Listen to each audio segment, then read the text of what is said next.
विद्यार्थियों, आप सबको तरलबाड़ो हिंदी शिक्षण यूट्यूब चैनल में स्वागत करती हूँ। इस वीडियो में हम 9वीं कक्षा का पाठ वीरांगना चन्नम्मा पढ़ते हैं। वीरांगना चन्नम्मा, पहले हम इस पाठ का आशय देखते हैं। इस पाठ से छात्र कर्नाटक की वीर महिला चन्नम्मा की देशभक्ति का परिचय प्राप्त करते हैं। कर्नाटक की वीर महिला थी चन्नम्मा। अंग्रेज़ों की अनेक कोशिशों के बाद भी कित्तूर को चन्नम्मा ने बचाया, लेकिन चन्नम्मा के बंदी बन जाने के कारण कित्तूर अंग्रेज़ों के वश में गया। चन्नम्मा जैसी वीर महिला के कारण कर्नाटक गर्व का अनुभव करता है। ಚೆನ್ನಮ್ಮಾಳಂತಹ ವೀರ ಮಹಿಳೆಯರು ಹುಟ್ಟಿದ ನಾಡಿನಲ್ಲಿ ನಾವು ಹುಟ್ಟಿರುವುದೇ ನಮಗೆಲ್ಲ ಹೆಮ್ಮೆಯ ಸಂಗತಿ। 18वीं शताब्दी में सत्तालोलुप अंग्रेज़ों को नाको चने चबाने वाली सर्वप्रथम भारतीय वीरांगना ಚೆನ್ನಮ್ಮ थी। 18ನೇ ಶತಮಾನದಲ್ಲಿ ಅಧಿಕಾರದಾಹದಲ್ಲಿದ್ದಂತಹ ಬ್ರಿಟಿಷರನ್ನು ಅಚ್ಚರಿ ರೀತಿಯಲ್ಲಿ ಎದುರಿಸಿದಂತಹ ಪ್ರಥಮ ಭಾರತೀಯ ಮಹಿಳೆ ಚೆನ್ನಮ್ಮ। चन्नम्मा का जन्म काकतीय वंश में सन 1778 में हुआ था। उनके पिता का नाम धूलप्पा देसाई और माता का नाम पद्मावती था। एक तो इकलौती, फिर रूपवती और स्वस्थ। ಒಬ್ಬಳೇ ಮಗಳಾದಂತಹ ಚೆನ್ನಮ್ಮ ತುಂಬ ರೂಪವತಿಯಾಗಿದ್ದರು ಹಾಗೂ ಸ್ವಸ್ಥವಾಗಿದ್ದರು। उनकी शिक्षा दीक्षा राजकुल के अनुरूप ही हुई।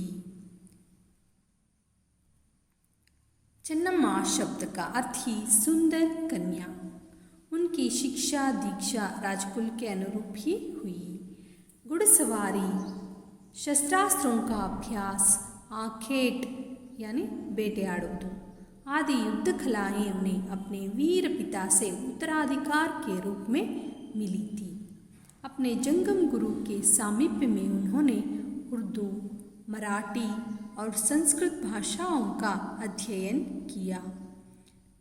कित्तूर कर्नाटक राज्य के उत्तरी बेलगावी जिले में है। उन दिनों कित्तूर कर्नाटक राज्य के व्यापार का प्रसिद्ध केंद्र भी था। ಆ ದಿನಗಳಲ್ಲಿ ಕಿತ್ತೂರು ವ್ಯಾಪಾರದ ಕೇಂದ್ರ ಸ್ಥಾನವಾಗಿತ್ತು। देश विदेश के व्यापारी वहाँ के बाज़ारों में हीरे जवाहरातें खरीदने के लिए आया करते थे। ನೋಡ್ರಿ, ದೇಶ ವಿದೇಶಗಳಿಂದ ಇಲ್ಲಿಗೆ ವಜ್ರ ವೈಡೂರ್ಯಗಳನ್ನು ಖರೀದಿಸಲು ಬರ್ತಾ ಇದ್ರು। ಈ ಒಂದು ಕಿತ್ತೂರಿನ ಪರಿಚಯವನ್ನು ಮಾಡಿಕೊಳ್ಳೋಣ। ಕರ್ನಾಟಕ ರಾಜ್ಯದ ಬೆಳಗಾಂ ಜಿಲ್ಲೆ ನೋಡಿ, ಈ ಬೆಳಗಾಂ ಜಿಲ್ಲೆಯ ಕಿತ್ತೂರು ಈ ಒಂದು ಸ್ಥಳದಲ್ಲಿ ಬರುತ್ತೆ। ಅರ್ಥ ಆಯ್ತಲ್ಲ ವಿದ್ಯಾರ್ಥಿಗಳೇ? ऐसे समृद्ध राज्य के ಪ್ರಜಾವತ್ಸಲ್ ಮಲ್ಲಸರ್ಜ್ ಥೇ। ಇಂತಹ ಒಂದು ಸಂಪತ್ಭರಿತವಾದ ನಾಡಿನ ರಾಜ ಮಲ್ಲಸರ್ಜ। ಚೆನ್ನಮ್ಮ के माता पिता ने बड़े हौसले से उनका विवाह ಮಲ್ಲಸರ್ಜ್ के साथ कर दिया। ಇಂತಹ ಒಂದು ನಾಡಿನ ರಾಜನ ಜೊತೆಗೆ ತಮ್ಮ ಮಗಳನ್ನು ಕೊಟ್ಟು ವಿವಾಹ ಮಾಡ್ತಾರೆ। रानी चन्नम्मा कित्तूर के राजमहल में सुख से रहने लगी। उनकी कोख से एक पुत्र रत्न का जन्म हुआ जिसका नाम था शिवबसवराजा, लेकिन बचपन में ही उसकी मृत्यु हुई। बाल्यदಲ್ಲೇ ಒಂದು ಮಗು ಸತ್ತೋಗ್ಬಿಡುತ್ತೆ। राजा मल्लसर्ज की पहली पत्नी थी रुद्रम्मा। पूना के पटवर्धन ने मल्लसर्ज को चालाकी से बंदी बना लिया, वहीं उनकी मृत्यु हो गई। मल्लसर्ज की मृत्यु के बाद ಚೆನ್ನಮ್ಮ ने रुद्रम्मा के पुत्र शिवलिंग रुद्रसर्ज को गद्दी पर बिठाया। शिवलिंग रुद्रसर्ज ने ಚೆನ್ನಮ್ಮ की सलाह को हवा में उड़ाकर चाटुकारों से गहरी मित्रता कर ली, जिससे कित्तूर का पतन शुरू हुआ। राजा शिवलिंग रुद्रसर्ज की मृत्यु 11 सितंबर 1824 को हुई। इसे अंग्रेज़ों ने कित्तूर राज्य को हड़पने का बड़ा अच्छा अवसर समझा। राजा निसंतान मरा था। ನೋಡ್ರಿ, ಇಂತಹದೇ ಅವಕಾಶಗಳಿಗೋಸ್ಕರ ಬ್ರಿಟಿಷರು ಕಾಯ್ತಾ ಇರ್ತಾರೆ। ಈ ರೀತಿಯೇ ಅವರು ರಾಜ್ಯವನ್ನು ವಿಸ್ತರಿಸ್ತಾ ಇರ್ತಾರೆ. उसने अपने एक संबंधी गुरुलिंग मलसर्ज को गोद लिया था, लेकिन अंग्रेज गोद लिए पुत्र को उत्तराधिकारी नहीं मानते थे. उस समय डालहौसी गवर्नर जनरल थे. डालहೌಸಿ ಗವರ್ನರ್ ಜನರಲ್ ಒಂದು ನಿಯಮವನ್ನು ಜಾರಿಗೆ ತರ್ತಾನೆ. ದತ್ತು ಪುತ್ರರಿಗೆ ಹಕ್ಕಿಲ್ಲ. ಇದೆಲ್ಲ ಅವರಿಗೆ ಅನುಕೂಲವಾಗುವಂತಹ ನಿಯಮಗಳನ್ನು ತಂದು ರಾಜ್ಯವನ್ನು ವಿಸ್ತರಿಸ್ತಾ ಇರ್ತಾರೆ. ऐसे अवसर पर रानी चिन्नम्मा ने कित्तूर राज्य को संभाल कर रक्षा करने की कसम खाई. ಆದರೆ ನಮ್ಮ ಚೆನ್ನಮ್ಮ ಇವರಿಂದ ನಮ್ಮ ನಾಡನ್ನು ರಕ್ಷಿಸುವಂತಹ ಪಣವನ್ನು ತೊಡ್ತಾಳೆ. ಗವರ್ನರ್ ಜನರಲ್ डालहौसी ने ही नियम बनाया कि दत्तक पुत्र को अधिकार नहीं. ನೋಡಿ, ನಮ್ಮ ನಾಡಿಗೆ ಬಂದು ನಮಗೆ ನಿಯಮವನ್ನು ತಿಳಿಸ್ತಾರೆ ಈ ಬ್ರಿಟಿಷರಲ್ಲ. कित्तूर राज्य में अंग्रेज़ी सैनिकों के प्रवेश से रानी चन्नम्मा का रक्त खौल उठा, लेकिन उस समय वे कुछ नहीं कर सकी. ಕಿತ್ತೂರು ರಾಜ್ಯದಲ್ಲಿ ಬ್ರಿಟಿಷರ ಸೈನ್ಯದ ಪ್ರವೇಶವನ್ನು ಕಂಡು ಅವಳಿಗೆ ರಕ್ತ ಕುದಿಯುತ್ತೆ. ಆದರೆ ಆ ಸಂದರ್ಭದಲ್ಲಿ ಅವಳು ಏನು ಮಾಡೋದಕ್ಕೆ ಸಾಧ್ಯವಾಗಲಿಲ್ಲ. ಆದರೆ अंग्रेज उनसे लोहा लेने के लिए उन्होंने भीतर ही भीतर तैयारी आरंभ कर दी. ಒಳಗೊಳಗೆ ಅವಳು ಸೈನ್ಯವನ್ನು ತಯಾರು ಮಾಡ್ತಾ ಇರ್ತಾಳೆ. ತ್ಯಾಕರೆ ने रानी ಚೆನ್ನಮ್ಮ को भांति भांति के संदेश भेजे. ತ್ಯಾಕರೆ ಅನೇಕ ಸಂದೇಶಗಳನ್ನು ಕಳಿಸ್ತಾನೆ ರಾಣಿ ಚೆನ್ನಮ್ಮ.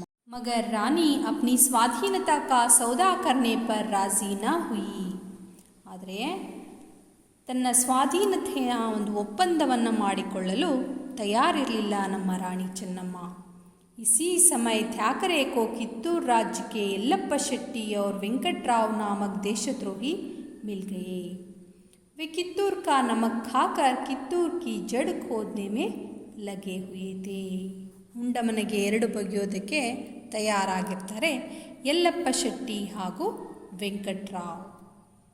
ಥ್ಯಾಕರೆ ने उन्हें कित्तूर का आधा आधा राज्य सौंप देने की लालच दिखाई. ಅವರಿಗೆ ಅರ್ಧ ಅರ್ಧ ಕಿತ್ತೂರಿನ ರಾಜ್ಯವನ್ನು ಕೊಡುವಂತಹ ಆಸೆಯನ್ನು ತೋರಿಸ್ತಾನೆ ಥ್ಯಾಕರೆ. बदले में वे कित्तूर के सभी भेद खोलने और भरसक सहायता देने को तैयार हो गए.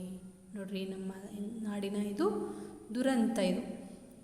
दोनों ने कित्तूर का शासन भार संभालने का परवाना लेकर ಚೆನ್ನಮ್ಮ को दिया. ಇಬ್ಬರು ಥ್ಯಾಕರೆಯಿಂದ ಕಿತ್ತೂರನ್ನು ಒಂದು ಪರವಾನಿಗೆ ಪತ್ರವನ್ನು ತಗೊಂಡು ಬರ್ತಾರೆ. ಇದನ್ನು ನೋಡಿದಂತಹ ಚೆನ್ನಮ್ಮ उसे पढ़ते ही ಚೆನ್ನಮ್ಮ ने थ्याकरे का पत्र टुकड़े टुकड़े करते हुए कहा, हमने गोद लेकर अंग्रेज़ों के विरुद्ध कोई षड्यंत्र नहीं रचा है. गोद लेना हमारा अधिकार है. इसे ಥ್ಯಾಕರೆ नहीं रोक सकता. ನೋಡ್ರಿ, ಎಂತಹ ಸ್ವಾಭಿಮಾನದ ಮಾತುಗಳಲ್ವಾ. ನಮ್ಮ ನಾಡಿನಲ್ಲಿ ನಾವು ದತ್ತು ಪುತ್ರರನ್ನು ಪಡೆಯುವುದು ನಮ್ಮ ಹಕ್ಕದು.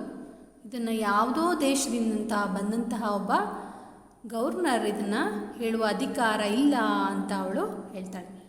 ಹಮಾರೆ ಘರೇಲೂ ಮಾಮಲೋ ಮೇ ಬೋಲ್ನೆ ವಾಲಾ ವಹ ಹೈ ಹಿ ಕೌನ್. ಕಿತ್ತೂರು ಸ್ವತಂತ್ರ ರಾಜ್ಯ ಹೈ और तब तक रहेगा जब तक मेरे शरीर में प्राण है. ಕಿತ್ತೂರು ಯುದ್ಧಕ್ಕೆ ಸಿದ್ಧರಾಗ್ತಾರೆ ರಾಣಿ ಚೆನ್ನಮ್ಮ. उधर थ्याकरे ने धमकी दी कि 20 मिनट में आत्मसमर्पण कर दिया जाए, नहीं तो किला तहस नहस कर दिया जाएगा. लेकिन कुछ समय के बाद मर्दानी वेश में रानी ಚೆನ್ನಮ್ಮ शेरनी की भांति अंग्रेज़ों की सेना पर टूट पड़ी. ಮರ್ದಾನಿ ವೇಷ್ ಯಾನಿ ಕಚ್ಚೆ ಹಾಕಿದಂತಹ ರಾಣಿ ಚೆನ್ನಮ್ಮ ಹೆಣ್ಣು ಹುಲಿಯ ರೀತಿಯಲ್ಲಿ ಬ್ರಿಟಿಷರ ಸೈನ್ಯದ ಮೇಲೆ ಎರಗ್ತಾರೆ. उनके पीछे 2000 योद्धा थे. भयानक युद्ध हुआ. युद्ध में रानी ಚೆನ್ನಮ್ಮ जीत जाती है. अंग्रेज़ों की सेना इस प्रवाह को सह न सकी. वह भाग खड़ी हुई और ಥ್ಯಾಕರೆ मारा गया. ದೇಶದ್ರೋಹಿयों का काम तमाम कर दिया गया. ನಮ್ಮ ಚೆನ್ನಮ್ಮಾಳ ಸೈನ್ಯಕ್ಕೆ ಜಯ ಲಭಿಸುತ್ತೆ. बंदी गोरे अंग्रेज़ अफसरों के साथ उदारता का व्यवहार किया गया और उन्हें छोड़ दिया गया. लेकिन यह विजय बहुत दिनों तक न रही. कुछ ही समय के बाद अंग्रेज़ों ने कित्तूर राज्य पर फिर आक्रमण किया. अब अंग्रेजी ಸೇನಾ अधिक थी. ಮತ್ತೆ ಹೆಚ್ಚು ಸೈನ್ಯದೊಂದಿಗೆ ಬ್ರಿಟಿಷ್ ಸೈನ್ಯ ಕಿತ್ತೂರಿನ ಮೇಲೆ ದಾಳಿ ನಡೆಸುತ್ತೆ. लेकिन कित्तूर के वीर सैनिकों के सम्मुख से दोबारा हार माननी पड़ी. मत्तೊಮ್ಮೆ ಸೋಲನ್ನುಣ್ಣುತ್ತೆ. फिर एक बार अंग्रेज़ों ने सारी शक्ति लगाकर घेरा डाला. ಈಗ ಮೂರನೇ ಬಾರಿ ತನ್ನೆಲ್ಲ ಶಕ್ತಿಯನ್ನು ಒಳಗೊಂಡು ಬ್ರಿಟಿಷ್ ಸೈನ್ಯ ಕಿತ್ತೂರಿನ ಮೇಲೆ ದಾಳಿ ಮಾಡುತ್ತೆ. उस युद्ध में रणचंडी चन्नम्मा बंदी बना ली गई. अंग्रेज़ों ने कित्तूर को लूटा, वहाँ कुछ नहीं बचा. ಚೆನ್ನಮ್ಮಾಳನ್ನು ಬಂದಿ ಮಾಡಲಾಗುತ್ತೆ. ಚೆನ್ನಮ್ಮ को बैलहंगला के दुर्ग में कारागार में डाल दिया गया. बंदी गृह में ही 2 फरवरी 1829 को ಚೆನ್ನಮ್ಮ की जीव ज्योति सदा के लिए बुझ गई. ಚೆನ್ನಮ್ಮ अमरಳಾದಳು. यह कर्नाटक जनता के लिए गर्व की बात है कि कर्नाटक की वीरांगना ಚೆನ್ನಮ್ಮ ने पहली बार स्वतंत्रता की जो चिंगारी डाली थी, बाद में वह सारे भारत में फैल गई.